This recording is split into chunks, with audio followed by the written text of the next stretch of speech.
বাংলাদেশি আখ্যা দিয়ে গরিব মানুষগুলোর উপর অত্যাচার করেন। কই যখন জাতীয় সঙ্গীত গাওয়া হয় তখন তো জিজ্ঞেস করো না বাংলা ভাষা নেই? হ্যাঁ, বাংলা ভাষা বলে যদি কিছু নাই থাকে তাহলে জনগণ মন অধিনায়ক জাতীয় সঙ্গীত হলো কি করে? বন্দে মাতরম ন্যাশনাল সং হলো কি করে? জয় হিন্দ স্লোগান দাও কি করে?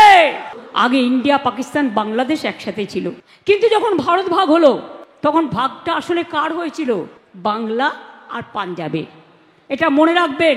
তাই বাংলায় কথা বলে ওপারের লোকেরা, ওটা একটা দেশ তৈরি হয়ে গিয়েছিল, ওটা বাংলাদেশ।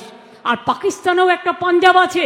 তার কারণ হচ্ছে আন্দামান সেলুলার জেলে দেখবেন তার রেপ্লিকা আমি তুলে এনে আলিপুর মিউজিয়ামে নিয়ে এসেছি, একবার গিয়ে দেখে আসবেন।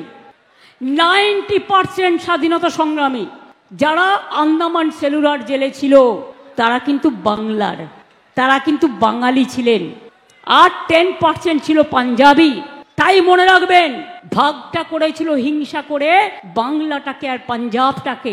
যা করেছেন করেছেন, আমরা তো তার দায় নেব না, কারণ আমরা তখন কেউ জন্মাইনি, আমরা জানি না। আজকে রিসেন্টের কথা বলুন, আজকে 1946-এর কথা বলছেন কেন? তখন আপনারা কোথায় ছিলেন? তখন তো মায়ের পেটেও ছিলেন না, আমরাও ছিলাম না। তাই এত জ্ঞান কোথা থেকে এলো? জ্ঞান ভান্ডারী সব, জ্ঞান বৃক্ষ সব। কার গান? জাতীয় সঙ্গীত বিশ্বকবি, বিশ্ববরেণ্য কবি রবীন্দ্রনাথ ঠাকুর। কই যখন জাতীয় সঙ্গীত গাওয়া হয় তখন তো জিজ্ঞেস করো না বাংলা ভাষা নেই? হ্যাঁ, বাংলা ভাষা বলে যদি কিছু নাই থাকে তাহলে জনগণ মন অধিনায়ক জাতীয় সঙ্গীত হলো কি করে? বন্দে মাতরম ন্যাশনাল সং হলো কি করে? জয় হিন্দ স্লোগান দাও কি করে? ললিপপ সরকার বিডিওদের ভয় দেখাচ্ছে, এসডিওদের ভয় দেখাচ্ছে, ডিএমদের ভয় দেখাচ্ছে, পুলিশকে ভয় দেখাচ্ছে, বলছে চাকরি খেয়ে নেবো, নয় জেলে পুড়ে দেবো। গায়ের জোরে এসব হবে না। ভান্ডারা কিন্তু আমাদের কাছেও আছে, যেমন লক্ষ্মীর ভান্ডার আছে তেমনি আপনাদের দুর্নীতির ভান্ডারাও আছে। খুলে দেব, ফাঁস করে দেব। পরিবারতন্ত্র করেন না অমিত বাবু।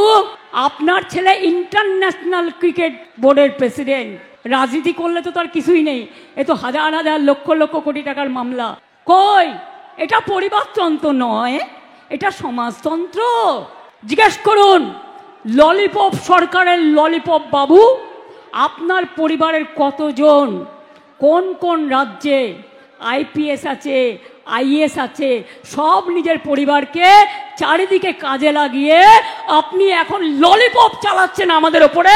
আমরা ললিপপ বাচ্চাদের দিই, 18 বছরের নতুন ভোটারদের আমরা ললিপপ দিই না, আমরা অধিকার দিই। তাই মনে রাখুন আপনাদের জোর জুলুম বাংলা মানছেন না, মানবেন না। আপনারা যদি এক হন আমরা 100। আর আপনারা তো মানুষের ক্ষমতাকে বিসর্জন দেন, অধিকার কেড়ে নেন, অধিকার ছিনিয়ে নেন, বাংলাদেশি আখ্যা দিয়ে গরিব মানুষগুলোর ওপর অত্যাচার করেন। আর আমি মনে করি গরিব মানুষরা আমার হৃদয়, আমার সবচেয়ে বড় মেধা, তাদের আমি ভালোবাসি। আমি জাতপাত মানি না, আমি মানি মনুষ্যত্ব, আমি মানি মানবিকতা, আমি মানি গরিব মানুষ, দরিদ্র মানুষ, অসহায় মানুষ, অবহেলিত মানুষ, যাদের কথা কেউ বলার নেই, তাদের জন্য আমরা আছি।